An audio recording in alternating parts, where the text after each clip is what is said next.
Mi esposa me engañó con mi hermanastro y quedó embarazada. Cuando le pedí una prueba de paternidad, ella interrumpió el embarazo. Así que se lo conté todo a sus padres, quienes luego le quitaron de su herencia. Mi nombre es Daniel, tengo 32 años, y hasta hace unos meses pensaba que mi vida era perfecta. Estaba casado con Sofía, mi esposa desde hace 5 años, y vivíamos en un pequeño apartamento en las afueras de la ciudad. No éramos ricos, pero teníamos lo suficiente, un lugar acogedor, trabajos estables y planes para formar una familia algún día. Ella era maestra en una escuela primaria y yo trabajaba como mecánico en un taller local. Nos conocimos en una fiesta de un amigo en común, y desde el primer momento me enamoré de su sonrisa y de cómo parecía iluminar todo a su alrededor. Pensé que éramos felices. Pero supongo que a veces uno no ve las señales hasta que es demasiado tarde. Todo empezó una tarde de viernes. Había tenido un día largo en el taller, con el calor del verano haciendo que el sudor me corriera por la frente mientras arreglaba un motor tras otro. Estaba cansado, pero emocionado porque esa noche íbamos a celebrar nuestro aniversario. Habíamos reservado una mesa en un restaurante sencillo pero bonito, uno de esos lugares con velas en las mesas y música suave de fondo.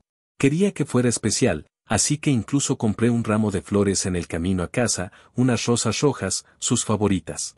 Cuando llegué al apartamento, noté que algo estaba raro. Las luces estaban apagadas y no había ningún sonido, ni siquiera el zumbido de la televisión que Sofía solía dejar encendida mientras cocinaba o leía. Dejé las flores en la mesa de la cocina y la llamé. «Sofía, ¿estás en casa?». No respondió. Subí las escaleras hacia nuestro cuarto y la encontré sentada en la cama, con la cabeza gacha y las manos apretadas sobre su regazo. Estaba pálida, más de lo normal, y sus ojos estaban rojos, como si hubiera estado llorando. Me acerqué rápido, preocupado. «¿Qué pasa, amor?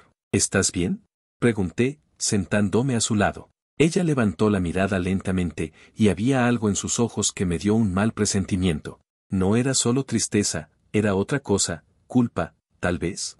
Respiró hondo y dijo las palabras que nunca olvidaré. «Daniel, tengo que contarte algo. Por favor, no me odies». Mi corazón empezó a latir más rápido. No sabía qué esperar, pero su tono me decía que no iba a ser bueno. Le puse una mano en el hombro, tratando de calmarla. «Dime, sea lo que sea, lo enfrentaremos juntos», dije, aunque por dentro ya estaba empezando a asustarme. Ella apartó la mirada y murmuró: «Te engañé». Por un segundo, pensé que había escuchado mal. Mi mente se quedó en blanco, como si alguien hubiera apagado un interruptor. Pero luego ella siguió hablando, y cada palabra era como un golpe. «Fue con alguien que conoces, con tu hermanastro, Marcos. No éramos cercanos, nunca lo fuimos. Él era el hijo que mi papá tuvo con otra mujer después de dejar a mi mamá cuando yo era pequeño. Nos veíamos de vez en cuando en reuniones familiares, pero siempre había una tensión entre nosotros. Él era el tipo de persona que siempre quería ser el centro de atención, con su actitud arrogante y sus historias exageradas. Nunca imaginé que él, de todas las personas, me traicionaría así. Y mucho menos con Sofía. ¿Qué?», fue lo único que pude decir. Mi voz salió ronca, como si alguien me hubiera quitado el aire. Sofía empezó a llorar, tapándose la cara con las manos. «Fue un error, Daniel, no sé cómo pasó. Fue solo una vez, hace unas semanas, cuando fui a esa cena de trabajo y él estaba ahí. Estábamos bebiendo y, lo siento tanto». Quise gritarle, preguntarle cómo pudo hacerme esto, pero me quedé congelado. Mi mente estaba dando vueltas, imaginando cosas que no quería imaginar. Entonces ella dijo algo más, algo que hizo que todo se pusiera aún peor. «Y hay más, estoy embarazada». El mundo se detuvo. «Embarazada». Habíamos hablado de tener hijos algún día, pero no ahora, no así. Y luego, como si un relámpago me hubiera golpeado, entendí lo que eso podía significar. «Espera», dije, levantándome de la cama. «¿De quién es? ¿Mío o de él?». Sofía se quedó callada, mirando al suelo. Ese silencio fue como una puñalada. Si hubiera dicho tuyo de inmediato, tal vez habría tenido una chispa de esperanza. Pero no lo hizo. Finalmente, levantó la cabeza y susurró: «No lo sé, no lo sabe». Esas 3 palabras me rompieron. Me puse a caminar por el cuarto, tratando de procesar lo que estaba escuchando. Mi esposa me había engañado con mi hermanastro, y ahora estaba embarazada, y ni siquiera sabía de quién era el bebé. Sentí una mezcla de rabia, tristeza y confusión que no puedo explicar. Quería salir corriendo, pero también necesitaba respuestas. «¿Cómo que no lo sabes?», pregunté, alzando la voz sin darme cuenta. ¿Cómo llegamos a esto, Sofía? ¿En qué momento decidiste tirar todo lo que teníamos? Ella intentó acercarse a mí, pero di un paso atrás. No podía dejar que me tocara, no en ese momento. No fue algo planeado, dijo entre sollozos. Te juro que no quería lastimarte. Fue un error estúpido, y ahora no sé qué hacer. Respiré hondo, tratando de calmarme, aunque sentía que iba a explotar. Necesitaba pensar con claridad. Está bien, dije finalmente. Si no sabes de quién es, entonces tenemos que hacer una prueba de paternidad. Es la única manera de estar seguros. Sofía me miró con los ojos muy abiertos, como si no esperara que dijera eso. ¿Una prueba?, preguntó, casi en un susurro. Sí, respondí, firme. Si ese bebé es mío, lo sabremos. Y si no lo es, también. Pero no voy a vivir con esta duda. Ella asintió lentamente, pero había algo en su expresión que no me gustó. Parecía asustada, más de lo que ya estaba. Pensé que era por la situación, por la vergüenza de enfrentarlo todo. No imaginé lo que vendría después. Esa noche no dormí. Me quedé en el sofá, mirando el techo, mientras las palabras de Sofía daban vueltas en mi cabeza. Me engañó. Con Marcos. Embarazada. No lo sabe. Cada vez que cerraba los ojos, veía sus caras, imaginaba cómo había pasado, dónde, cuándo. Me sentía traicionado por las dos personas que, de alguna manera, formaban parte de mi vida. Y lo peor era que no podía sacarme de la cabeza la idea de ese bebé. Si era mío, ¿qué iba a hacer? ¿Podría perdonarla? ¿Podría criar a un hijo sabiendo lo que ella había hecho? Y si no era mío, ¿cómo seguir adelante? A la mañana siguiente, Sofía bajó las escaleras con una cara que no olvidaré nunca. Estaba pálida, con ojeras profundas, y sus manos temblaban. Me miró y dijo: «No va a haber prueba». «¿Qué?», pregunté, confundido. «¿Por qué no?». Ella bajó la mirada y susurró: «Porque ya no estoy embarazada». Ayer, después de que hablamos, interrumpí el embarazo. Me quedé helado. No supe qué decir. Una parte de mí sintió alivio, porque no tendría que enfrentarme a la incertidumbre de esa prueba. Pero otra parte, una que ni siquiera sabía que existía, se llenó de una tristeza extraña. Si ese bebé era mío, ya no estaba. Y si no lo era, ella había tomado una decisión que me quitaba cualquier posibilidad de saber la verdad. ¿Por qué lo hiciste?, pregunté, con la voz temblando. ¿Por qué no me dijiste nada? No podía seguir con esto, respondió ella, llorando otra vez. No podía vivir con la duda, contigo mirándome como si fuera un monstruo. Pensé que era lo mejor. Lo mejor. Esa palabra se quedó resonando en mi cabeza. ¿Lo mejor para quién? ¿Para ella? ¿Para mí? ¿Para nosotros? No lo sabía. Lo único que sabía era que el dolor que sentía en ese momento era más grande de lo que podía soportar. Pasaron los días, y el silencio se instaló entre nosotros. No sabía cómo seguir adelante. Cada vez que la miraba, veía la traición. Cada vez que pensaba en Marcos, sentía una rabia que me quemaba por dentro. Y entonces, una idea empezó a crecer en mi mente. Si ella podía destruir mi mundo así, yo no iba a quedarme callado. Iba a hacer que enfrentara las consecuencias. Decidí contárselo todo a sus padres. Después de que Sofía me dijo que había interrumpido su embarazo, algo dentro de mí se rompió para siempre. No era solo el dolor de la traición o la pérdida de lo que pudo haber sido un hijo mío. Era la sensación de que ya no conocía a la mujer con la que había compartido mi vida durante 5 años. Cada día que pasaba en ese apartamento se sentía como caminar sobre vidrios rotos. Ella intentaba hablar conmigo, pedirme perdón una y otra vez, pero yo no podía mirarla a los ojos sin sentir que el suelo se abría bajo mis pies. Necesitaba hacer algo, cualquier cosa, para recuperar un poco de control sobre mi vida. Y entonces decidí que sus padres tenían que saberlo todo. Los padres de Sofía, Clara y Roberto, siempre me habían tratado como a un hijo. Desde el día en que me presentaron como su novio, me acogieron con los brazos abiertos. Clara era una mujer dulce, de esas que siempre tienen una bandeja de galletas recién horneadas y una palabra amable. Roberto era más serio, un hombre de pocas palabras, pero justo, alguien que valoraba la honestidad por encima de todo. Sofía era su única hija, su orgullo, y ellos siempre hablaban de lo felices que estaban de que ella hubiera encontrado a alguien como yo. Pensar en contarles la verdad me ponía enfermo, pero también sabía que no podía seguir cargando esto solo. Un sábado por la mañana, mientras Sofía estaba en la ducha, tomé mi celular y marqué el número de Clara. Mi mano temblaba tanto que casi dejó caer el teléfono. Cuando contestó, su voz era cálida como siempre. Daniel, qué sorpresa. ¿Cómo estás, hijo? Dijo, y sentí un nudo en la garganta. Hola, Clara. Estoy, bueno, no muy bien.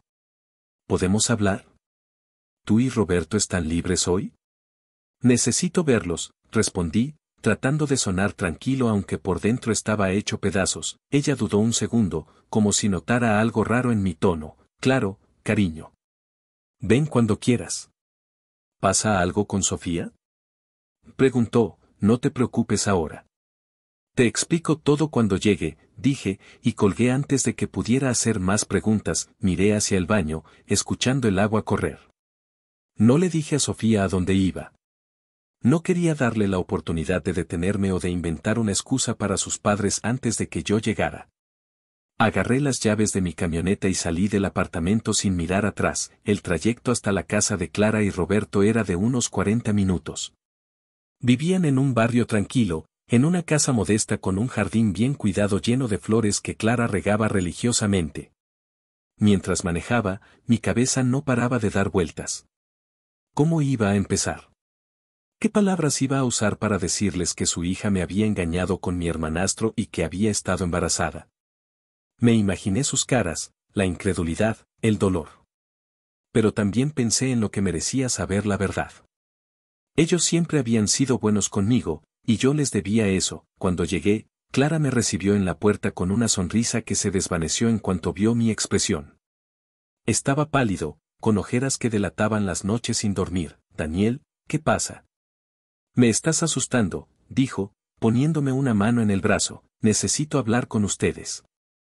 Es importante, respondí, entrando a la casa. Roberto estaba en la sala, sentado en su sillón favorito leyendo el periódico. Levantó la vista y frunció el ceño al verme. ¿Qué tienes, muchacho? Pareces un fantasma, dijo, dejando el periódico a un lado. Me senté en el sofá frente a ellos, con las manos apretadas entre las rodillas. Respiré hondo y empecé. Sé que esto va a ser duro de escuchar, y lo siento por tener que ser yo quien lo diga. Pero Sofía, ella me engañó. Clara soltó un pequeño grito ahogado y se llevó una mano a la boca. Roberto se inclinó hacia adelante, con los ojos entrecerrados. ¿Qué estás diciendo, Daniel? Preguntó él, su voz baja pero firme. Hace unas semanas me dijo que tuvo algo con alguien. No fue un desconocido.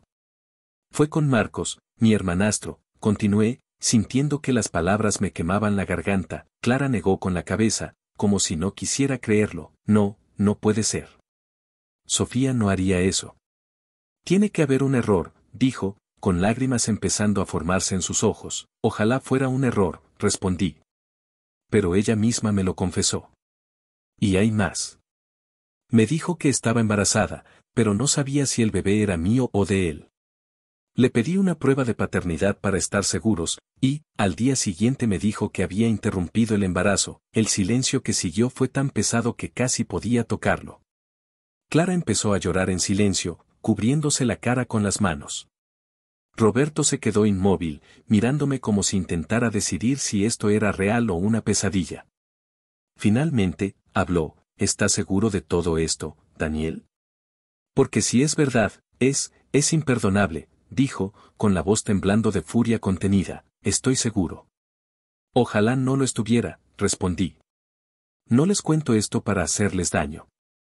Lo hago porque ustedes siempre han sido como mi familia, y no podía seguir guardándolo. Clara levantó la cabeza, con los ojos rojos. ¿Por qué lo interrumpió? Si había una chance de que fuera tuyo, ¿por qué no esperó? Preguntó, casi rogándome una respuesta que tuviera sentido. No lo sé, dije, encogiéndome de hombros. Dijo que no podía vivir con la duda, que no quería que yo la mirara como un monstruo. Pero para mí, Eso no cambia lo que hizo. Roberto se puso de pie y empezó a caminar por la sala, pasándose una mano por el pelo gris. Era la primera vez que lo veía tan alterado, esa niña. ¿En qué estaba pensando? ¿Y con tu hermanastro? Esto no solo te lastima a ti, Daniel, nos lastima a todos, dijo, apretando los puños. No supe qué responder. Me sentía vacío, como si al contarles todo hubiera soltado una parte del peso que llevaba, pero aún quedara demasiado. Clara se acercó y me abrazó, llorando contra mi hombro. Lo siento tanto, hijo. No sé cómo llegamos a esto, susurró. Pasamos el resto de la tarde hablando. Les conté los detalles que pude, respondí sus preguntas, aunque cada palabra dolía como un cuchillo. Ellos estaban destrozados, pero también furiosos. Roberto dijo que hablaría con Sofía, que no podía dejar esto así. Clara solo lloraba y repetía que no entendía cómo su hija había cambiado tanto. Cuando me fui de su casa, el sol ya se estaba poniendo. Me sentía un poco más ligero, pero también culpable. Sabía que lo que había hecho iba a cambiar la relación de Sofía con sus padres para siempre. Y una parte de mí quería eso. Quería que ella sintiera algo del dolor que yo estaba sintiendo. 2 días después, recibí una llamada de Roberto. Su voz era fría, como si estuviera conteniendo una tormenta. Hablamos con Sofía, dijo. Vino anoche y lo confesó todo. Intentó justificarse, pero no hay excusa para lo que hizo. Clara y yo tomamos una decisión. La sacamos de nuestra herencia. Me quedé en silencio, procesando lo que acababa de escuchar. ¿La sacaron de la herencia? Repetí, incrédulo. Sí, respondió él. No podemos premiar lo que hizo. Siempre le dimos todo, la criamos para que fuera mejor que esto. Y no solo te traicionó a ti, nos traicionó a nosotros como familia. No se merece nada de lo que hemos trabajado para dejarle. No supe qué sentir. Por un lado, era una especie de justicia. Sofía siempre había hablado de cómo algún día heredaría la casa y el pequeño negocio de su padre, una tienda de repuestos que Roberto había mantenido durante décadas. Perder eso iba a ser un golpe duro para ella. Pero por otro lado, me pregunté si esto realmente cambiaba algo para mí. Mi matrimonio estaba roto, mi confianza destruida. ¿Qué importaba una herencia? Gracias por contármelo, Roberto, dije finalmente. No sé qué decir. No tienes que decir nada, muchacho. Esto no es tu culpa. Si necesitas algo, aquí estamos, respondió, y colgó. Esa noche, Sofía llegó al apartamento hecha una furia. Abrió la puerta de golpe y empezó a gritarme. ¿Cómo pudiste contarle a mis padres? Los pusiste en mi contra. Me quitaron todo por tu culpa. Dijo, con la cara roja y las manos temblando. Me quedé mirándola, tranquilo por fuera aunque por dentro sentía una mezcla de rabia y satisfacción. No fui yo quien los puso en tu contra, Sofía. Fuiste tú, cuando decidiste acostarte con Marcos y mentirme, respondí. Ellos merecían saber la verdad. Ella se derrumbó en el suelo, llorando y gritándome que lo había arruinado todo. Pero por primera vez en semanas, no sentí lástima. Solo cansancio. Había llegado el momento de decidir qué hacer con lo que quedaba de nosotros. Después de esa pelea con Sofía, cuando me gritó que había arruinado su vida al contarle todo a sus padres, algo dentro de mí cambió. Durante semanas había estado perdido entre la tristeza y la confusión, pero esa noche, viéndola desmoronarse en el suelo del apartamento, sentí una chispa de furia que no había sentido antes. No era solo dolor, era rabia pura. Ella y Marcos me habían destrozado, y yo había sido el idiota que se quedó callado, tratando de entenderlo, de encontrarle sentido. Pero ya no más. Si ellos podían jugar sucio, yo también podía hacerlo. No iba a dejar que se salieran con la suya tan fácil. Esa misma noche, después de que Sofía se encerrara en el cuarto llorando, me senté en el sofá con una cerveza en la mano y empecé a pensar. Quería que pagaran, los dos. No quería hacer nada ilegal, nada que me metiera en problemas, pero sí algo que les pegara donde más les dolía. A Sofía le importaba su imagen, lo que la gente pensaba de ella. Siempre había sido la niña perfecta, la maestra dulce que todos querían. Y Marcos, él vivía de su ego, de esa fachada de tipo exitoso que siempre estaba presumiendo. Si podía quitarles eso, sería una victoria para mí. Primero, decidí ocuparme de Sofía. Sabía que no podía seguir viviendo con ella. Cada día en ese apartamento era un recordatorio de lo que había pasado, y mi paciencia se estaba agotando. Así que al día siguiente, mientras ella estaba en el trabajo, empecé a empacar mis cosas. No tenía mucho: ropa, herramientas del taller, algunos libros. Llené un par de maletas y las dejé en la camioneta. Pero antes de irme, hice algo más. Encontré su laptop en el escritorio del cuarto, la misma que usaba para preparar sus clases y chatear con sus amigas. No estaba cerrada con contraseña, nunca lo estuvo, confiaba demasiado en mí, y entré sin pensarlo 2 veces, revisé sus correos y mensajes. No buscaba pruebas de la traición, eso ya lo sabía, sino algo que pudiera usar. Y lo encontré: un grupo de WhatsApp con sus amigas de la escuela donde trabajaba. Ahí estaba ella, semanas atrás, hablando de lo aburrida que se sentía conmigo, diciendo que necesitaba algo emocionante en su vida. Incluso había un mensaje donde mencionaba a Marcos, diciendo que valía la pena el riesgo. Me dieron ganas de tirar la laptop por la ventana, pero respiré hondo y tomé una decisión. Copié esos mensajes, los guardé en mi celular y luego los reenvié al grupo, pero esta vez desde mi número, con un texto corto, para que sepan quién es realmente Sofía. Sabía que eso iba a explotar.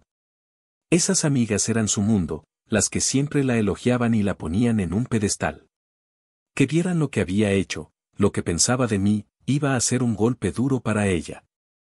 Cerré la laptop, dejé las llaves del apartamento en la mesa y me fui sin mirar atrás. Me mudé a un motel barato esa noche, solo hasta que encontrara algo mejor, pero me sentí libre por primera vez en semanas. El efecto no tardó en llegar.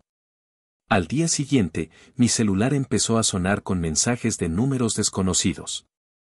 Eran las amigas de Sofía, algunas furiosas conmigo por exponerla, otras diciendo que no podían creer lo que había hecho. Una de ellas, una maestra mayor que siempre me había caído bien, me escribió: siento mucho lo que pasaste, Daniel. Sofía está destrozada, renunció a la escuela hoy. Nadie la mira igual. Sonreí al leer eso. No era una gran venganza, pero saber que su reputación estaba en ruinas me dio una satisfacción que no esperaba. Ahora era el turno de Marcos. Él era más complicado. No lo veía desde hacía meses, desde una barbacoa familiar donde había actuado como si nada, riéndose y contando sus historias de siempre. Pero sabía dónde encontrarlo. Marcos trabajaba como vendedor en una tienda de autos usados, un lugar donde se la pasaba alardeando de sus contactos y sus ventas récord. Siempre había sido un fanfarrón, y yo sabía que su jefe, un tipo duro llamado Javier, no toleraba tonterías si alguien ponía en riesgo su negocio. Hice unas llamadas. En el taller donde trabajaba, conocía a mucha gente, incluidos algunos clientes que compraban autos para revender. Uno de ellos, un amigo llamado Luis, me debía un favor por haberle arreglado su camioneta gratis una vez. Le conté lo que pasó con Marcos, sin entrar en detalles personales, solo diciendo que era un tipo que no merecía estar donde estaba. Luis me escuchó y dijo: déjamelo a mí, Dani. Conozco a Javier, el dueño de esa tienda. Si le hago llegar el mensaje correcto, Marcos va a tener problemas. No pregunté qué iba a hacer Luis, pero confié en él.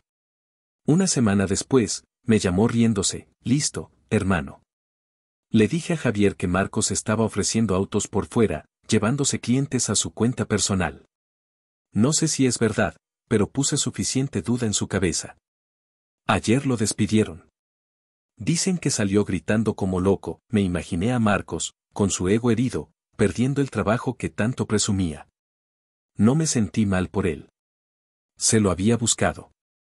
Entre Sofía perdiendo su círculo social y Marcos su empleo, sentí que había equilibrado un poco las cosas. Pero no estaba listo para dejarlo ahí. Quería que supieran que yo había sido parte de esto. Unos días después, conseguí el número de Marcos y le envié un mensaje desde un teléfono prepago que compré en una tienda. Era simple: esto es por lo que me hiciste. Espero que lo disfrutes. No firmé, pero sabía que él iba a sospechar de mí. Luego hice lo mismo con Sofía, enviándole un mensaje que decía: tu vida se derrumbó porque tú lo quisiste. Adiós. Bloqueé sus números después de eso. No necesitaba sus respuestas, mientras ellos se hundían, yo empecé a reconstruir mi vida. Con el dinero que había ahorrado, alquilé un pequeño departamento cerca del taller. Era básico, pero era mío. Mis compañeros del trabajo se enteraron de lo que pasó, no les conté todo, solo lo suficiente, y me apoyaron como nunca. El jefe incluso me dio un aumento, diciendo que siempre había sido un buen empleado y que merecía algo mejor. Empecé a salir más, a pasar tiempo con amigos que había descuidado por estar con Sofía. Poco a poco, el peso en mi pecho se fue haciendo más ligero. Un mes después, supe cómo terminaron las cosas para ellos. Clara, la mamá de Sofía, me llamó un día. Su voz estaba cansada, como si hubiera envejecido 10 años. Daniel, no sé si quieres saber esto, pero Sofía está mal, dijo. Después de renunciar, se fue a vivir con una amiga, pero no encuentra trabajo. Nadie en las escuelas la quiere contratar por los rumores. ¿Y sus amigas ya no la buscan como antes, y Marcos? Pregunté, curioso, él tampoco está bien. Perdió su trabajo y anda pidiendo dinero a la familia. Nadie quiere ayudarlo después de lo que pasó. Creo que se pelearon entre ellos también. Sofía dice que no lo ha visto en semanas. Colgué después de despedirme, y por primera vez en mucho tiempo, sonreí de verdad. No me alegraba su sufrimiento por crueldad, sino porque sentía que la justicia había hecho su parte, con un poco de ayuda de mi parte. Ellos habían intentado destruirme, pero al final fueron ellos los que cayeron. Hoy, mientras escribo esto, estoy sentado en mi nuevo departamento. No es perfecto, pero es un comienzo. Tengo un buen trabajo, amigos que me apoyan y la sensación de que lo peor ya pasó. Sofía y Marcos pueden seguir lidiando con las consecuencias de sus decisiones, pero yo estoy listo para dejarlos atrás. No sé qué me depara el futuro, pero por primera vez en meses, siento que puedo enfrentarlo. Y eso, para mí, es suficiente.